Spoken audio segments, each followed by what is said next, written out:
सबसे पहले इस बुलेटिन की शुरुआत में दिखाएंगे। हिमाचल प्रदेश से ये ऐसी तस्वीरें आ रही हैं जो चौंका देने वाली है, दिल को दहला देने वाली है। हर तरफ कुदरत का प्रहार नजर आ रहा है। कुल्लू में लैंडस्लाइड की तस्वीरें देखिए, चंबा में बर्बादी की तस्वीर, ऊना में सैलाब और मंडी में तबाही। 4 अलग अलग तस्वीरें हम आपको दिखा रहे हैं और साथ ही हम आपको ये भी बता दें कि ये सैलाब लगातार बहता जा रहा है, घर तबाह हो रहे हैं, सड़कें समंदर बन चुकी है। कुदरत के प्रचंड प्रहार के आगे हिमाचल प्रदेश लाचार और बेबस नजर आ रहा है। लेकिन ये मुसीबत अभी थमने वाली नहीं है, इस बात की भी जानकारी सामने आ रही है क्योंकि हिमाचल प्रदेश में आज भी 7 जिलों में बारिश का अलर्ट है।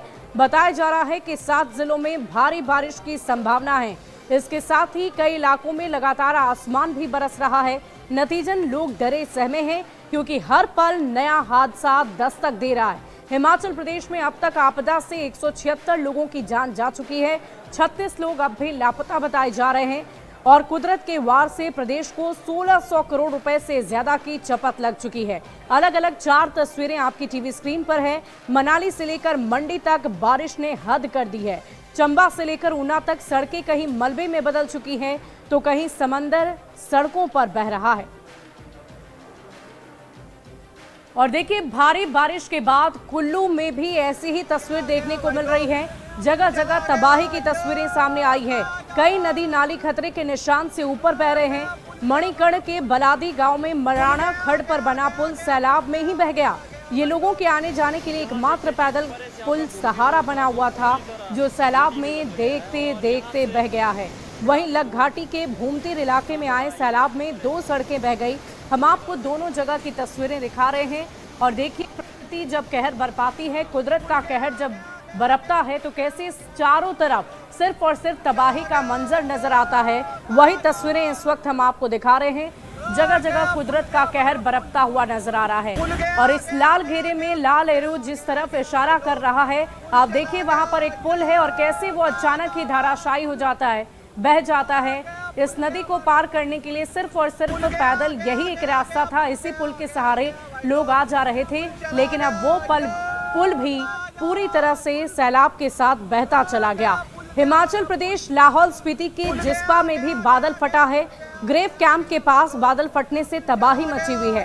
केलांग लेह रोड को बंद कर दिया गया है और बादल फटने से हालात इतने डरावने हो गए हैं कि लोग काफी दहशत में हैं। देर रात से किन्नौर में रुक रुक कर बारिश हो रही है जिसकी वजह से बादल फटा है और भारी मलबा सड़कों पर उतरा। बड़े बड़े पत्थर मलबे के साथ बहते हुए नजर आ रहे हैं। तस्वीरें हम आपको दिखा रहे हैं जिस्पा में बादल फटने के बाद कैसी सड़क पर चारों तरफ मलबा बिखरा हुआ है, उसकी तस्दीक ये तस्वीरें कर रही है। कुदरत के कहर की एक एक तस्वीरें हम आपको हिमाचल प्रदेश से दिखा रहे हैं। हर जगह ऐसी ही तबाही मची हुई है। कहीं पुल बह रहे हैं तो कहीं सड़कें बह जा रही है, कहीं लैंडस्लाइड हो रहा है तो कहीं पहाड़ ही टूटकर सड़क पर बिखर जा रहा है। अलग अलग तस्वीरें इस वक्त हम आपको आपकी टीवी स्क्रीन पर दिखा रहे हैं।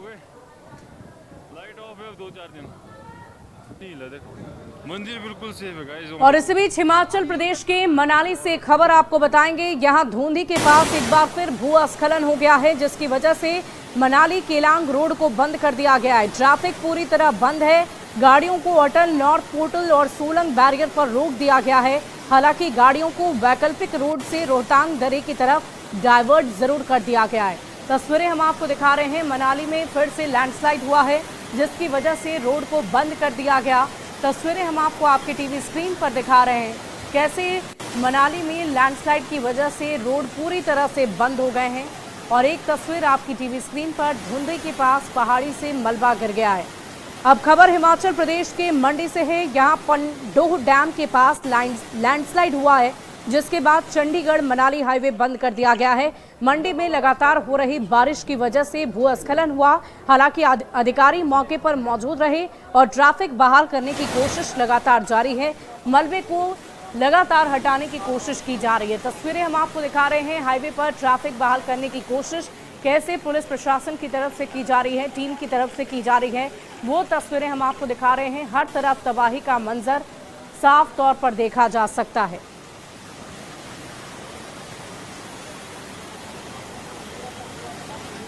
तो हिमाचल प्रदेश में तबाही का मंजर, कुदरत का कहर किस कदर बरप रहा है उसकी तस्वीरें तो हम आपको दिखा रहे थे। और चलिए अब आपको सीधे बिहार लिए चलते हैं। वहां भी मानसून का कहर जगह जगह पर देखा जा रहा है। बारिश की वजह से क्या परेशानियां हो रही है, सबसे पहले हम आपको जमुई से एक बड़ी खबर बताते हैं, जहां एक पुल धंसने की खबर सामने आई है। जमुई से ये बड़ी जानकारी आप तक पहुंचा रहे हैं, जहां पुल धंस गया है। बरमसिया पुल का स्लैब धंसा है। उलाय नदी का जलस्तर बढ़ने से परेशानी काफी ज्यादा बढ़ गई है। जलस्तर बढ़ने और तेज बहाव से नुकसान हुआ है। क्षतिग्रस्त पुल पर पहले से आवाजाही पर रोक लगा दी गई है। और इसी बीच ये तस्वीर पुल धंसने की सामने आई है। जमुई से ये बड़ी खबर आपको बता रहे हैं, बरमसिया पुल का स्लैब धंस गया है, जिसकी तस्दीक ये तस्वीरें कर रही है। अब देखिए कैसा गोफ सा नजारा इस पुल के बीच में देखने को मिल रहा है। स्लैब ही धंस गया पुल का, जिसकी वजह से ये पुल टूट चुका है, धराशायी हो चुका है। आवागमन पर पहले से ही रोक रही थी। और अभी जब ये तस्वीरें सामने आ रही हैं तो अब सवाल भी उठ रहे हैं कि आखिर ये पुल बार बार कैसे बिहार में गिर जाते हैं। बहरहाल हम आपको ये बता दें कि बिहार में भी मानसून का कहर लगातार देखा जा रहा है। लगातार भारी बारिश कई जगहों पर हो रही है, जिसकी वजह से इस तरह के हादसे होने आम बात है। और वही तस्वीरें हम आपको दिखा रहे हैं। और देखिए लगातार हो रही बारिश की वजह से एक बार फिर से गंगा का जलस्तर खतरे के निशान के करीब पहुंच चुका है। बढ़ते गंगा के जलस्तर के कारण दियारा के इलाकों में पानी प्रवेश कर गया है, जिसके कारण दियारा के लोग अपने सामान को लेकर दीघा घाट पहुंच रहे हैं। लोगों का कहना है कि पिछले 2 दिनों में तेजी से गंगा का जलस्तर बढ़ा है और गांव में पानी घुसा। मौसम विभाग ने अगले 2 दिनों तक बिहार के सभी जिलों में भारी बारिश और ठनका गिरने की चेतावनी जारी कर दी है।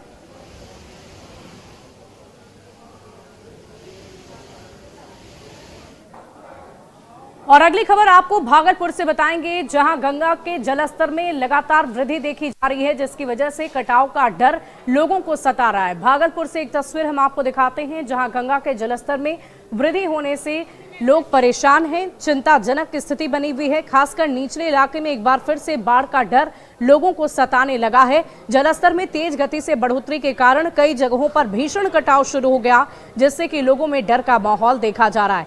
हालांकि बढ़ते जलस्तर पर अधिकारी लगातार नजर बनाए हुए हैं और अधिक जानकारी दे रहे हैं। इस पूरी खबर को लेकर न्यूज़ 18 संवाददाता विकास कुमार सिंह।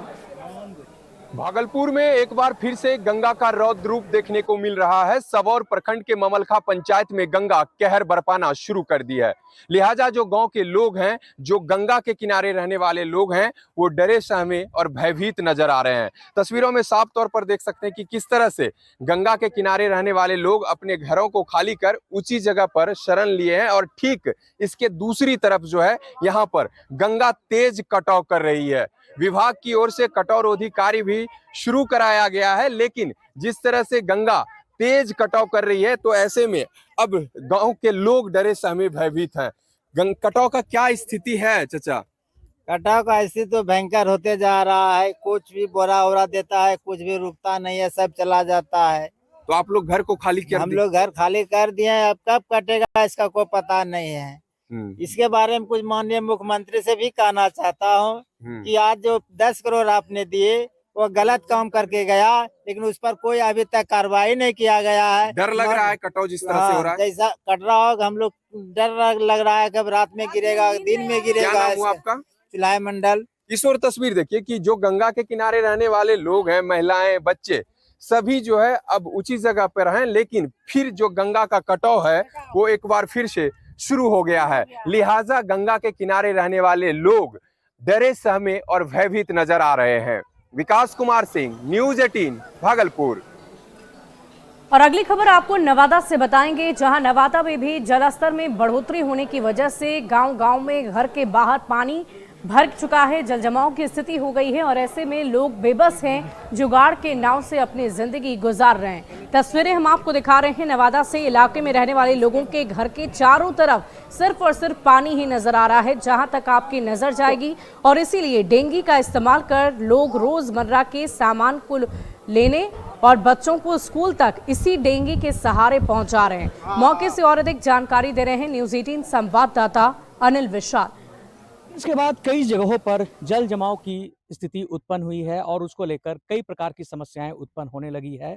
इस वक्त हम आपको तस्वीर नवादा शहर के न्यू अंसार नगर मोहल्ला के दिखा रहे हैं, जहां आप देख सकते हैं कि चारों तरफ जो इलाका जो है वो जलमग्न हो गया है और 400 से 500 की आबादी का यह पूरा इलाका है और पूरा इलाका जलमग्न हो गया है। 2-3 दिन की बारिश होने के बाद जो इलाका जो है वो पूरी तरह से पानी में डूब गया है और यहाँ पर एक जुगाड़ नाव जिसे कहते हैं, इसे लोग स्थानीय भाषा में डेंगी कहते हैं, उसका उपयोग करके अपने रोजमर्रा का जो काम है वो कर रहे हैं, क्योंकि इलाका जो है वो पूरी तरह से जलमग्न है।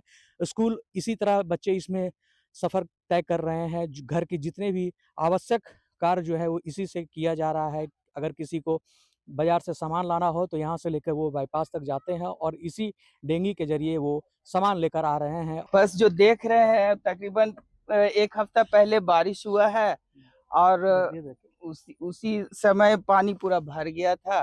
बाकी इधर उधर से अंसार नगर मोहल्ला और भी कमालपुर से आगे नाला है, वहां से सब आकर के सब यहीं जमा हो गए। बच्चा लोग का स्कूल आने जाने में बहुत दिक्कत है, उसी के कारण ये बनाए हैं जुगाड़ू ट्यूब वाला, ताकि बच्चा लोग का स्कूल ना मिस हो, जा पाए लोग डेली स्कूल।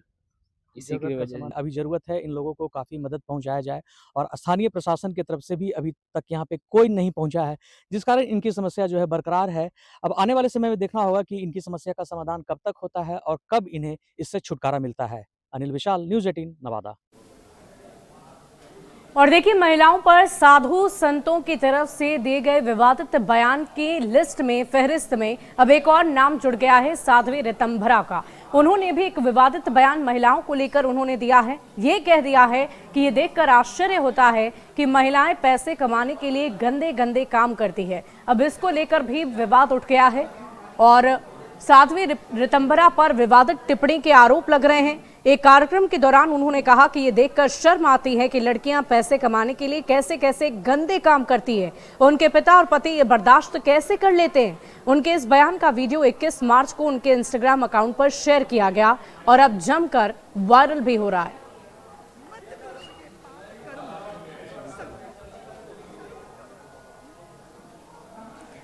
और अगली खबर आपको बिहार से बताएं, जहां रसोइयों के मानदेय बढ़ाने को लेकर एक खबर सामने आई है। आपको बता दें कि 3,330 रुपए बढ़ाने की बात सामने आ रही है।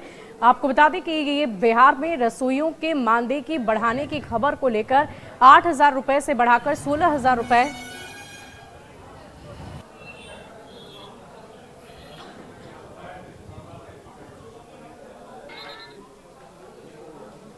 इस फैसले से हम लोग खुश हैं, काफ़ी खुश हैं। लेकिन हम लोग का जब मांग है पूर्णकालिक है, क्योंकि पूर्णकालिक होने के बाद स्कूल में सर्वांगीण विकास हो पाएगा बच्चों को, क्योंकि हम लोग फुल टाइम दे पाएंगे।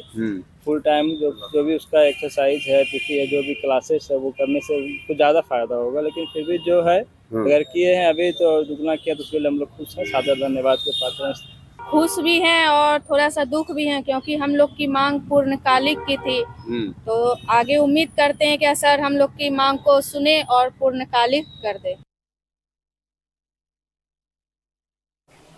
और अगली खबर आपको बताएं, सरकारी स्कूल में मध्याह्न भोजन बनाने वाले रसोइयों के मानदेय में बढ़ोतरी को लेकर लोग काफी खुश नजर आ रहे हैं। और बता दें आपको कि मानदेय में बढ़ोतरी की गई है और इन्हें बड़ा तोहफा मिला है। सरकार के इस फैसले पर दरभंगा में रसोइयों ने खुशी जाहिर की है, साथ ही नीतीश सरकार का आभार भी व्यक्त किया है। वहीं रसोइयों ने मानदेय को बढ़ाकर 5,000 करने की मांग की है। सर प्रणाम। हम लोग से जैसे हम लोग का 1600 था, अभी 3300 रुपया मोबाइल पर देखे हैं दिए गए हैं, उससे थोड़ा खुश तो है, मगर वही थोड़ा 5,000 कम से कम करते उससे ज़्यादा खुश रहते। महंगाई ज़्यादा है हम लोग का। घोषणा यही किया है कि 3300 रुपया बढ़ाए हैं, उससे थोड़ा और ज़्यादा बढ़ाते तो हमें और खुशी रहते। सरकार को ये मांग कर रहे हैं कि 2 घंटा या 2.5 घंटा काम लेते हैं हमसे, साफ सुथरा या रसोईया घर का सब पूरा काम करते हैं, तो 3300 में तो हमको काम नहीं होगा। तभी भी सरकार को बोल रहे हैं कि जो हमको बढ़ाने के लिए 5,000 कर या 4,000 करने के लिए, तो आदमी सब खुशी रहता है। और देखिए, बिहार सरकार के इस फैसले पर खुश होकर राज्य नागरिक लोगों की तरफ से बिहार के मुख्यमंत्री नीतीश कुमार को बधाई दी जा रही है और वो बेहद खुश और प्रसन्न नजर आ रहे हैं। आपको बता दें कि रसोई, शारीरिक शिक्षा और अनुदेशकों के मानदेय में बढ़ोतरी की गई है, जिसके बाद अध्यक्ष मनजीत सिंह ने बिहार के मुख्यमंत्री नीतीश कुमार को बधाई दी है। बिहार जब नीतीश कुमार जी को मिला था बिहार जब नीतीश कुमार जी को मिला था उस समय मात्र 28,000 करोड़ का बिहार का बजट था और मुख्यमंत्री जी के दूरदर्शी सोच के कारण आज 3,25,000 करोड़ के करीब हमारा बिहार का बजट है और जिसके कारण बिहार का चौतरफा विकास हो रहा है। और देखिए, शेखपुरा में लगातार स्वास्थ्य व्यवस्थाओं को बेहतर करने की दिशा में सरकार की तरफ से हर रोज नए नए कदम उठाए जा रहे हैं। और इसी बीच शेखपुरा से खबर सामने आई है कि बेहतर स्वास्थ्य व्यवस्था को बहाल करने के लिए ग्रामीण स्वास्थ्य व्यवस्था के लिए Sirari health and wellness centre वरदान बन गया है। राज्य में प्रथम पायदान पर है मातृत्व एवं बाल स्वास्थ्य, परिवार नियोजन और सामान्य बीमारियों का इलाज यहाँ पर किया जा रहा है। ग्रामीण स्वास्थ्य व्यवस्था को मजबूत किए जाने को लेकर केंद्र और राज्य सरकार द्वारा कई कार्यक्रम चलाए जा रहे हैं। आपको मैं बता दे रहा हूं कि राष्ट्रीय स्तर पर जो रैंकिंग हुआ है, मैपिंग हुआ है स्वास्थ्य केंद्रों का, जिसमें शेखपुरा जिले का सिरारी का जो स्वास्थ्य उपकेंद्र है उसको चयनित किया गया। इसे राष्ट्रीय स्तर पर प्रमाण पत्र भी दिया गया है। सभी सुविधा उपलब्ध है। निश्चित रूप से ग्राउंड स्थिति जानने की कोशिश की गई है। में सभी तरह का सुविधा उपलब्ध कराया गया इस अस्पताल में। आपको बता दे रहे हैं कि लगभग 16-17 तरह की जांचें हो रही है। सभी तरह का जो है स्क्रीनिंग हो रहा है, काउंसलिंग किया जा रहा है। सभी तरह की सुविधा जो है होना चाहिए अस्पताल में, सारी व्यवस्था की गई है। या इन सब लोगों से बहुत लोग मर रहे हैं, तो यहाँ पे पेशेंट को हम लोग स्क्रीनिंग करते हैं कि वो अंडर रिस्क हैं या फिर उनको अगर कोई खतरा है, तो यहाँ पे डॉक्टर के ऑनलाइन कंसल्टेशन से कराने के बाद मेडिसिन वो प्रिस्क्राइब करते हैं, तो यहाँ पे अवेलेबल होता है, तो हम लोग दे देते हैं। तो इससे काफ़ी हद तक हम लोग प्राइमरी केयर देने से पेशेंट में जो है रिस्क जो भी है वो कम हो रहा है। दूसरी बात है कि अगर जो चीज़ें हैं, क्योंकि यहाँ पे हम लोग कम्युनिटी हेल्थ ऑफिसर हैं, डॉक्टर्स हर टाइम नहीं हो पाएंगे यहाँ पे, तो अगर कुछ हमें लगता है कि जो हमारे बस में नहीं है, कुछ सीवियर केसेस हैं, तो हम लोग through online consultation online doctors के उनसे बात करवाते हैं और उनका इलाज करवाते हैं। जो सुविधा होनी चाहिए वो सारी सुविधा सिरारी अस्पताल में देखने को मिल रहा है। अजीत कुमार सिन्हा, न्यूज़ 18 शेखपुरा। और देखिए, भले ही राज्य सरकार की तरफ से बेहतर स्वास्थ्य व्यवस्था, शिक्षा व्यवस्था को लेकर दावे किए जाते हों, लेकिन शिक्षा व्यवस्था आज भी कई जगहों पर बदहाल नजर आ रही है। मोतिहारी के हरसिद्धि से एक तस्वीर आपको दिखाएंगे जो चौंका देने वाली है। दरअसल वहां पर बच्चे आज भी स्कूल में बैठना नहीं चाहते, जाना नहीं चाहते। वजह यह है कि वहां पर बेहतर ना तो शौचालय की व्यवस्था है और ना ही कक्षा की व्यवस्था। आसमान से प्लास्टर गिरता है, छत गिरती है, जिसकी वजह से बच्चे परेशान हैं। अनहोनी की आशंका बनी रहती, घायल भी हो चुके हैं। इन सब के अलावा स्कूल में बुनियादी सुविधा जैसे शौचालय तक का अभाव है, जिससे लगातार स्कूल में बच्चों की संख्या घटती ही जा रही है। अभी है कि यहाँ सही ढंग से व्यवस्था नहीं है, इसलिए बच्चा सब नहीं आ रहा है पढ़ने। क्या चीज़ की व्यवस्था नहीं है? क्या है? बाथरूम भी सही नहीं है, मास्टर भी सब लोग टाइट नहीं रहते हैं। शौचालय है कि नहीं? शौचालय है, ये चालू और सब बंद है। भैया बुझिए जर्जर है, शौचालय का हालात भी खराब है, शौचालय सही ढंग से नहीं चल रहा है। पीएचडी का काम हुआ है वहाँ, बुझिए जो आपका अभी तक ईटा गिरा हुआ है, अभी पड़ा हुआ है उसी तरह। कितने शौचालय यहाँ पे बने हुए हैं? शौचालय तो बना हुआ है, 2-4 बना हुआ है, उसमें कोई चालू नहीं है। देखिए, मिट्टी की कोई अथी नहीं है, स्कूल में पूरा पानी लग जाता है। यहाँ देख लीजिए, यहाँ पर आपका यह है ना, आपको तो कैसा अथी है, पानी के लिए कोई सुविधा नहीं है सर। और बताइए स्कूल की हालत देख लीजिए कैसा हुआ है। शौचालय का क्या? शौचालय का यहाँ सुविधा नहीं है। और फिलहाल इस बुलेटिन में अभी के लिए बस इतना ही। आप बने रहे न्यूज़ 18 बिहार झारखंड के साथ।